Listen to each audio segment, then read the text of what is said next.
60 Minutes Overtime. Let's talk about Ukraine.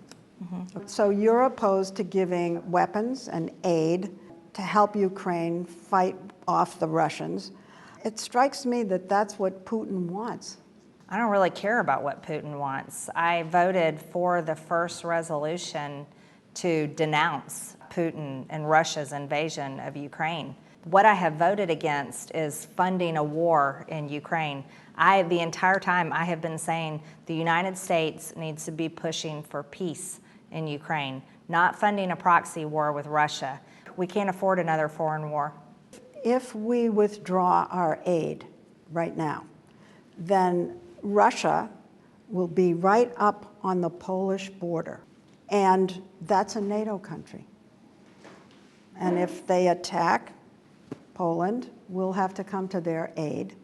I've looked. I cannot find anywhere where Putin says he wants to invade Poland. I'm asking if that doesn't worry you, and that we'll be concerned to the point that almost will be attacked because we're a member of NATO. We are a member of NATO, and we have a treaty. Ukraine is not a NATO member nation, but look at us now. We are funding a proxy war in Ukraine with Russia. President Biden is committed, and he said he will go as far as he needs to go to defend Ukraine, and Ukraine is not a NATO member nation.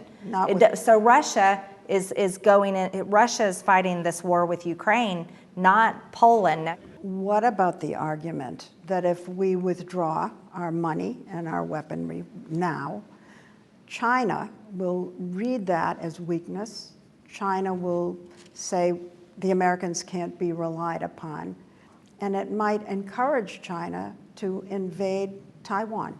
Now you're asking what happens if we just pull out of Ukraine? Right. Let me ask you a question back. Why can't we push for a peace deal in Ukraine? But then why is war the only answer? The Russians will be rewarded with territory for invading a country. I'm sorry, Ukraine is not the 51st state of the United States. No, but is it right to let him attack another country that's not at war with them, and then you say just let them take what they've gotten so far? It's not about right and wrong, but let me say this, it's not about what's right and wrong in Ukraine, because we're the United States of America. And again, we have mud all over our face, Leslie. We're $31 trillion in debt. We're not defending our own border. We're ignoring our own people's problems.